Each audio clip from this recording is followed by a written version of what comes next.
Smiles Television Talk Show.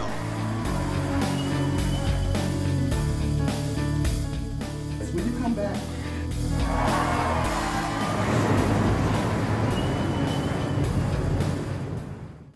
Welcome to Smiles Television Talk Show. I'm your moderator and host today, Stephanie Anthony Miles.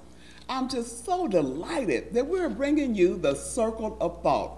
As we told you before, the Circle of Thought is designed to give you some ingenious input from the east side of the river, but sometimes we include individuals from the Missouri side as well. Today, we're going to have with us the illustrious former mayor of East St. Louis, Illinois, Carl E. Officer. Also, Mr. Percy Harris, who is the board chair of the Illinois Weatherization Initiative, and as usual, James T. Ingram, columnist for the St. Louis American newspaper. There's a lot going on in the world. There's a lot going on right here in St. Louis, Missouri, and we don't have a lot of time, so we're going to go hard-hitting, and we're going to get started right away.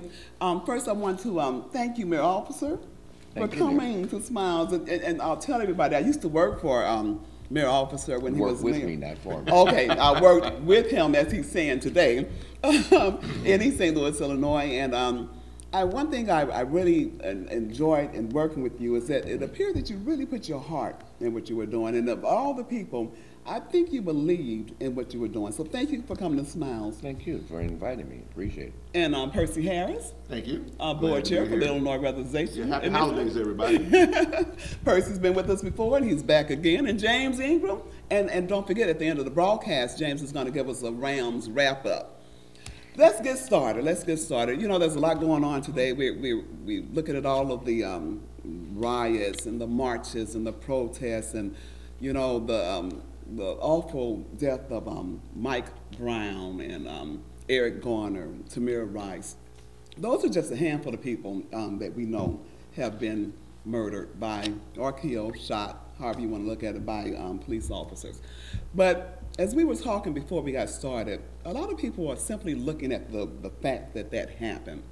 And we know that there's a problem. We know there's police brutality, but we also know that we need solutions to some of these problems. I just want you guys to get started and tell us, what can we do to really effect a change?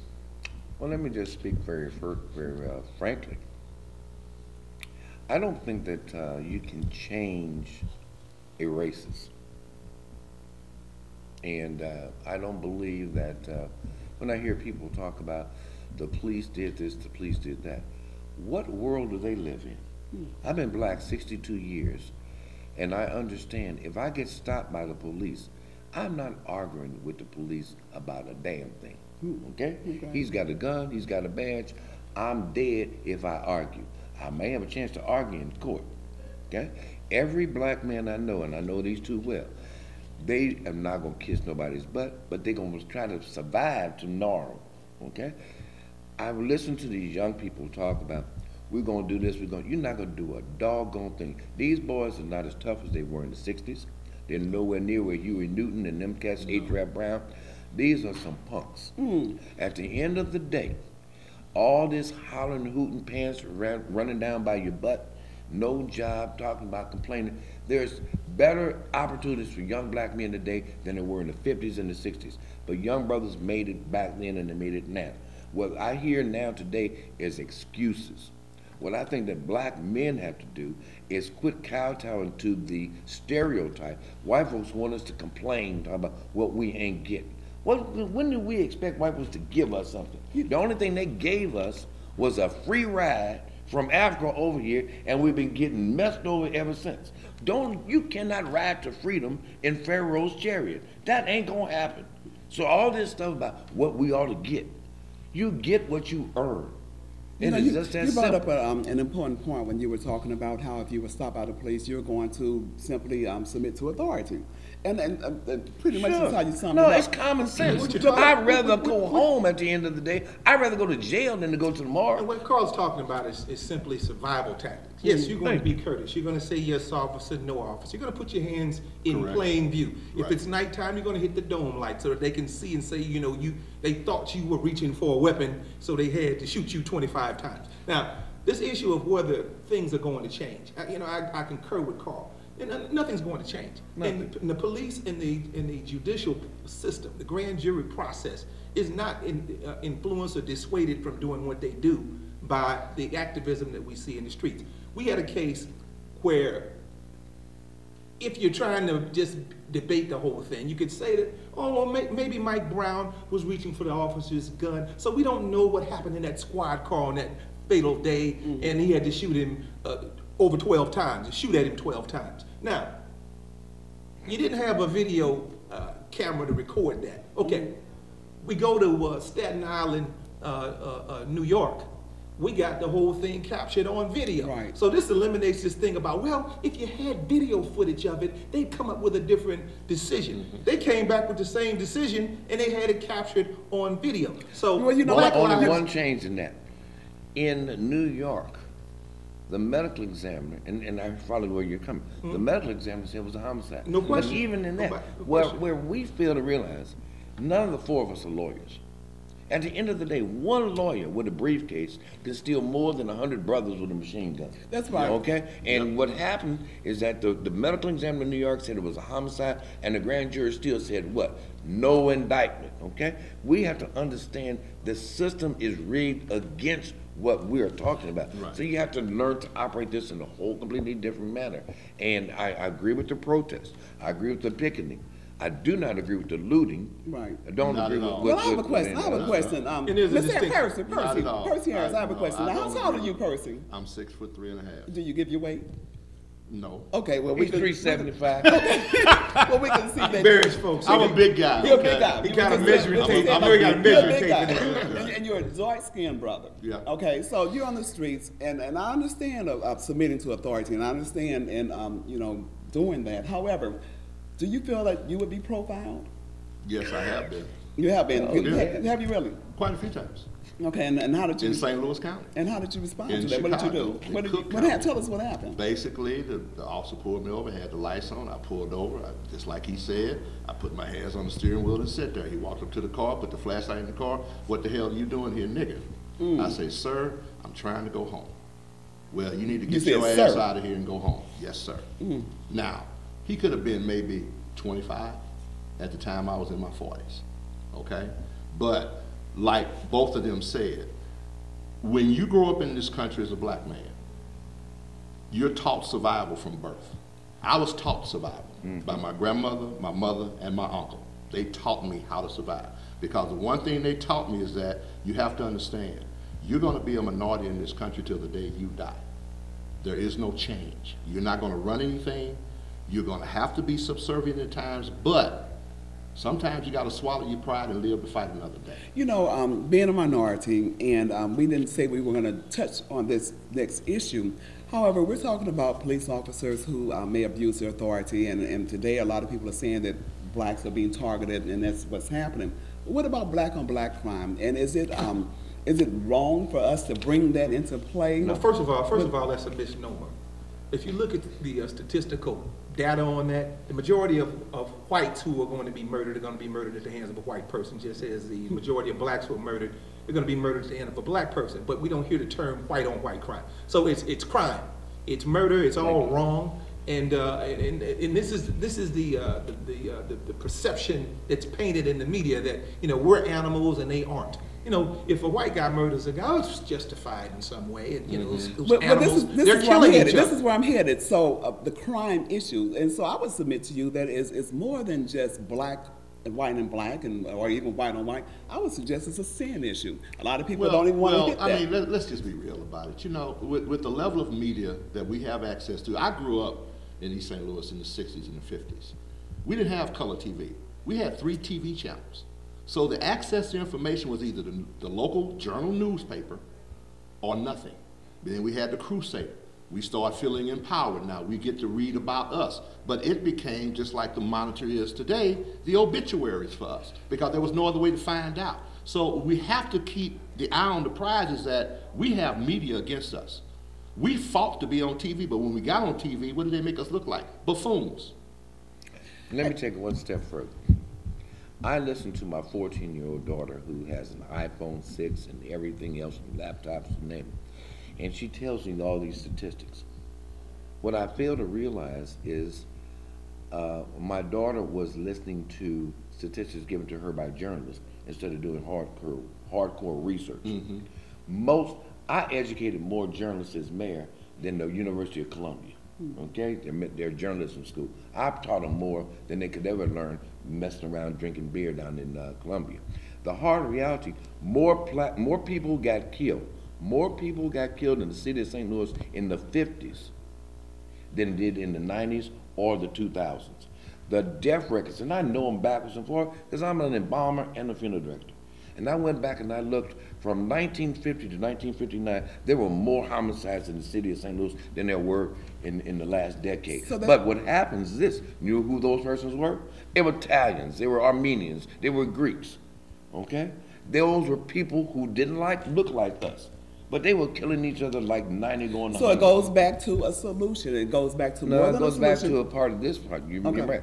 But part of it is the media. I know you're part of the media. Right. The media itself is ignorant. But the media itself is catering to advertising. The media itself is catering towards sensationalism. Look at some of these folks who are doing TV talk shows, who are doing commentaries, okay? They have not a clue about what they're talking about. They're reporting on stuff they have no idea on, okay? And they're hype artists. There you go. Right. Now, at the end of the day, what you're saying, getting back to the solution, the solution is something that I know you believe in. It first and always foremost starts with God. If you've got no God in your life, you got no goal in your life. If you don't understand who the creator is, it is impossible for you to understand what creation is, okay? If you're a heathen with a PhD, you're still a heathen. If you're a fool with a doctorate, you're still a fool. At the end of the day, we as a people have got to come back to faith, family, and responsibility. And all this stuff about giving the past, I've been an ordained minister. I argue with my members of the clergy all the time. I don't understand a non-denominational church, okay? I don't understand when you say, well, everything that God does is okay and we're all going to heaven. That ain't the Bible I'm reading, okay? Everybody I know, just being a good person ain't good enough. I serve a great God. Only folks going to heaven or folks who do what God says does. Not because you contribute to the Salvation Army or the United Way, or you was the only colored person on the program this year at the NAACP band. That don't get you nowhere. You ain't got no secret. Let me interject this, and I appreciate everything we're saying from a religious perspective. Let me be the resident heathen here. Thank you. And jump in as you are. And say this. And I'm a church-going person. Member of Pilgrim Baptist Church. I'm kidding. Yeah. But you know, it occurs to me that Reverend Dr. Martin Luther King Jr. had a PhD in systematic theology from Boston University, dressed impeccably, marched and protested in the best possible manner. But they blew his brains out wearing that suit that they said we ought to wear and speaking in the way that they said we should speak and conduct ourselves so that we don't become a victim. And what we have here, we want to, you know, God is great. We want to interject God into our daily lives, but when you got a Bob McCullough, who is, in my opinion, a godless individual, when you have individuals who preside over the system that we have to deal with, these are godless people. A godless individual will stroll up to a podium as the prosecuting attorney and begin to castigate and totally tear down the character of all of the witnesses that he presented as a prosecuting attorney, and then smugly sit there and dismiss any possible chances of an indictment on a cop who murdered a man in cold blood. We're dealing with godless people that preside over this system, and we can pray in, kneel in, die in, all these other ends that they're doing, but at the end of the day, what do? They just execute us, let the cops walk, and we go back and engage in another protest. But it still comes back to God. And we're going to have to shift gears real quickly here. I know we didn't come to any solutions today. We threw out quite a bit of information. Shut up. But let's Oh, you caught me reading my Monitor newspaper again. I try to read my Monitor newspaper as often as I can because the Monitor newspaper in East St. Louis, Illinois keeps us abreast of activities going on in our families, with our friends in the state, the country, and even the world. We support the Monitor because they've been in business since 1963. They know the newspaper business. Support the Monitor newspaper right here in East St. Louis, Illinois. Now let me get back to reading my Monitor newspaper. Let Heyzues Productions help you with your production needs. Commercials, weddings, music video, or events. Need your book or play converted for the big screen? Heyzues Productions can help. For more information, please visit our website www.hyosaproductions.com or give us a call for a free consultation. Join the video revolution.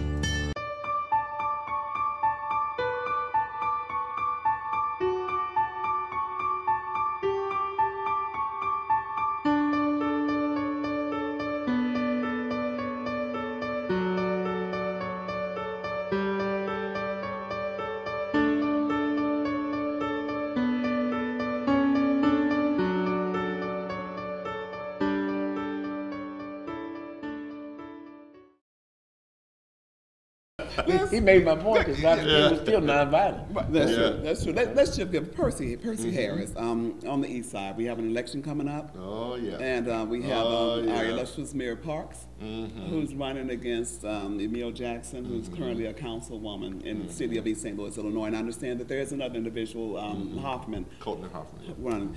Give us some feedback on there. Does, I have to say this. You know, I'm used to voting for mayor officer. And I'm not just saying that because he's sitting here. Now I have... it's a good vote. I believe that. I believe that. And now we have Mayor Parks. And a girl actually called me and invited me to a fundraiser. Yeah. I said, well, baby, no, I've never supported Mayor Parks. His mom's my soror, but I've never supported him. She said, well, you're going to support Jackson? That was my first time even knowing that she was running. Eddie Jackson is her dad. Yes. Is there going to be a problem with that? Well, you have to look at it like this. And I just had a conversation on the phone this afternoon with someone, and I asked them, because I always ask people this, what are the qualifications to run for office in this country? You got to have a degree. No, you don't. You got to have a high school diploma. No, you don't. You have to be a certain age and be a resident. End of conversation. You don't even have to pay taxes. What about, do you check out voting records? You know anything about their voting records? You guys have one to pitch in. Why? Okay. Wait. No. You said why? Yeah. We check out, because then you can know what they believe and what they stand for. At least say they stand for. I can vote for a three-legged dog to win a race against a blind rabbit. What does that say to you about At least you put it on paper and you stood up for what you believe. What does it say to you about? It says that you're going to stand for something. Well, it says, number one, I don't even know what the race is about. So you're saying don't check a record out? Is that what you're saying? What good does it do? Because everybody lies, everybody cheats. I don't care what you say. I'm the and moderator. I'm a firm believer in what Carl said. We have to get back to the Heavenly Father before it's all over at the end of the day. The problem that we have is that when you look at someone like Mayor of East St. Louis, and I served under Carl twice, as a matter of fact, and I watched how he did things. We did something in that city one time, and it was so shocking, nobody knew what to say. They didn't know whether to applaud or get angry. They didn't know what to do. And you know what it was? No, tell me. Created $14 million of new development. The city made $100,000 in the deal and didn't spend not one dime on the development. Okay. Everybody sit there like, see, the problem is you have an uneducated voting public that don't know how to discern. But you just told them don't check out the voting record. Okay, so the voting public is led to the trough every election for a $5 bill and a chicken dinner. You're lucky if you get a ham at Christmas. It's getting a little, the cost is getting a little higher. They're blunts now. Oh yeah, forgot about those. Forgot about those. And I think Popoff has become very popular. There you go. Okay, the brothers are a little more sophisticated. They're not going for the Keystone Light beer. Right. No. But on the hard reality, what you have is a majority of the voters who participate, and listen to what I'm saying, that participate, who read and write, they are voting consciously. I can see in this last election, that's about 3,500 to 3,600 active residents each in this vote. We vote about 6,700 is what we vote average-wise now on elections. Out of that 6,700, I told you 3,500 are legitimate people who read, write, comprehend, and understand. The other half of that are people I have buried. Yeah. That are still those voting. that unconsciously vote. Unconsciously vote because they Including still my voted grandmother. dead. Okay. You have a lot of fake people who never existed, Right. but they've been registered to vote. Okay. And this is allowed to be able to be perpetrated by the East St. Louis Board of Elections. Okay. And the courts in Belleville. At the end of the day, you know, what Percy is simply saying is that if you go and ask the four of us who live in East St. Louis, how did so-and-so vote on this particular issue 2 years ago?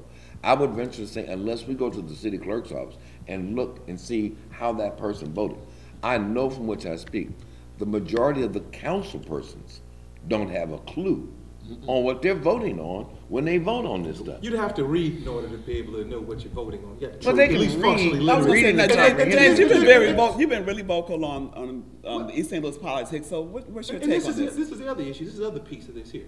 We have the Board of Election Commissioner's office, which is conveniently housed now in East St. Louis City Hall. You know, And they talk are charging talk rent about now. talk about a. I don't care if they're in there for free. Talk about a conflict of interest. You know, so this is why you can have a state senator, James Claiborne, almost lose his seat in an election, but they can conveniently go down the hall and dig up some votes, and he can pull that election off. This is a travesty. What I want to know is what you guys feel about the election between Parks and Jackson. I'm very undecided. Well, I and know what really I feel about Mayor Parks or Lillian Oh, Parks, depending on who you or consider to be the mayor. Jackson or I'd have to see what she Jackson. brings to the table. I know what I feel about him and what he's done. What I feel about him is based upon his record or lack thereof. It's not going to be an election.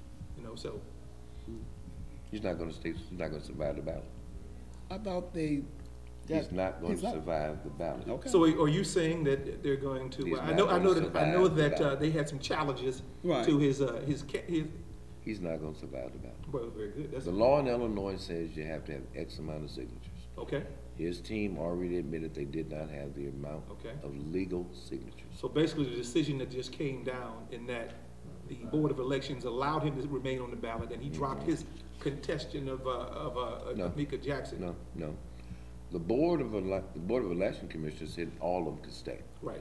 And Mika's attorneys are going to court in Belleville. So they're They gonna will pursue lose it in further. Belleville. They'll win in Mount Vernon. It'll be the end of the story.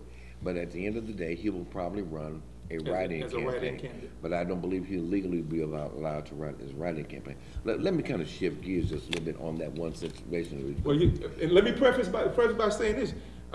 Channel 2 announced that you had won the election, but they came up with 30 with enough votes just for you to barely lose. Wow. Two times So in the stranger things have happened. That's what I'm speaking of, what I know. The last two elections, I win. But when they count all the stuff on the machine, and they said, well, we need about 37. I mean, you tell me I lose about 31 votes, I'm just start laughing, okay? I'm just But- trying but to take into account the magical vote. This is where this thing comes down. We always hear about education. I sat 4 years on the East St. Louis School Board. I cannot find 100 parents in 4 years that asked me about their children's education. Because they don't come to the meeting. But I could find 500 parents. Each and every year I sat on the board would argue with me about the East Side football games. Okay? They care more about what color uniforms the team's gonna have this year than whether or not your child can read and write. That's a fact. Okay? Then I had more people ask me, can I get a job at the school board? Okay? They weren't concerned about what kind of quality education we have. Right. Our problem is that we have allowed our people to be systematically put into an intellectual slavery that I'm not sure I know how to get an abolition from. I'm getting a sign here that we're going to have to wrap up and Well, let Go me ahead, Percy. just say in closing. You got about 30 seconds. Because I know I get kind of heated when I talk about my town and these so-called We'll talk about Bill elected Cosby. officials. Don't get you know I wanted to go there, but we don't have time But, to go there. but the only thing I want to say is Being that the problem that we've had in East St. Louis has been perpetrating itself for over 50 years. This is nothing new. It's been going on forever. I mean, from Fields on down, it's been going on forever, and I don't think it's going to stop. I think what happens, you keep getting the usual suspects. There hasn't been a new name other than Cause and Deborah Powell that actually ran a comprehensive, fair campaign, no cheating, no mudslinging. But these other jokers, it's like, and they always want to point the finger. And I notice how Bill Mason will blame Carl for something, and they'll blame Deborah Powell for something, but they never take blame themselves. Wow, and you know what, Percy, I'm going to have to end on that note. Okay. I'm just elated to have been sitting here with three very, very handsome men. And I want to thank you guys. Now, I ask my guests all of the time, now you're the only one who hasn't been here, if they will come back, and we have you on tape. If you said you're going to come back, you're going to come back again. Will you at least try? Politician.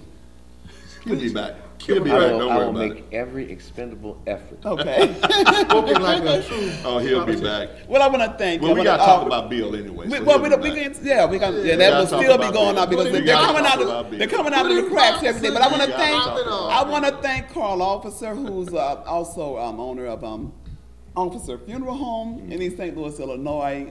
The former mayor of East St. Louis, Illinois, Percy Harris. Board chair of the Illinois Weatherization Initiative, and James Ingram, who's the columnist for the St. Louis American newspaper. And thank you for tuning in to Smiles. And remember that Jesus Christ was born of a virgin. He was crucified and buried, and he rose on the third day according to the scriptures. Confess that he is Lord. Believe it in your heart that God has raised him from the dead, and the scriptures teach that thou shalt be saved. Keep smiling. You look better when you smile. Thank you all again for coming. Thank you.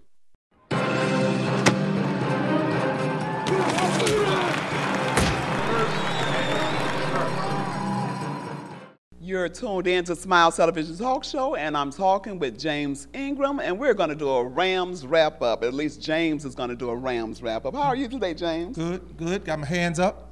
Oh, and don't shoot. Don't shoot? You know, we can start. Trying to breathe? We can start right there. Okay. The protest. Okay. Come on. Well, you know, I was impressed with the players. We had 5 Rams receivers who, during the Oakland Raiders' 52-0 defeat at the hands of the Rams, led a protest in support of those in Ferguson. They came out with their hands up, made the national headlines, were on the front page of USA Today. And I got a chance to talk to them in the locker room, and they were appreciative that at least myself was supportive of their consciousness and them actually being in support. They said that, you know, their schedules don't permit them to go out and protest, but they wanted the fans to know that they feel them, that they see what they're going through, and they are aware as black men of you know, this issue of police brutality and these issues that so many of us unfortunately been going through. Well, while you were in the locker room, did they talk to you about that 6-8 record? Well, you know, I didn't want to, you know, rub it in. Okay. But, you know, 6-8 is better than I projected they were going to do at the beginning of the season. And the defense has come around, particularly the last 3 games. You had 2 shutouts in a row, and in the last game they only gave up 12 points. So if you're talking about 3 games and they gave up a grand total of 12 points, you know, 4 points a game, that's pretty good. You know, St. Louis loves football. We've loved football from the time we had the Cardinals.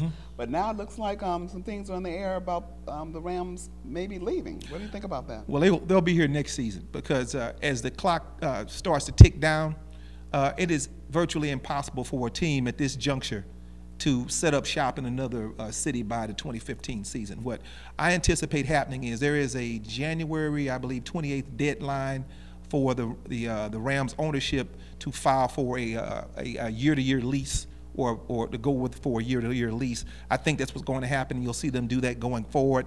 I think February, mid-February, there's another deadline in which they can file for a petition to relocate.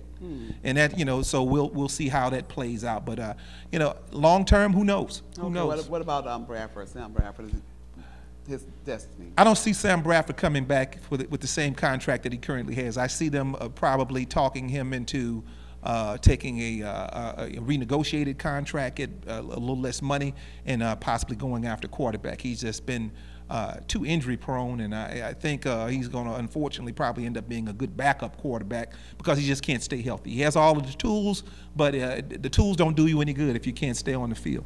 Well, thank you again, James Ingram, for the Rams wrap-up, and I want to thank you for tuning in. And you can see James Ingram on Smile Television Talk Show during the Rams wrap-up every broadcast. Thank you. Have a great day and keep smiling. You look better when you smile.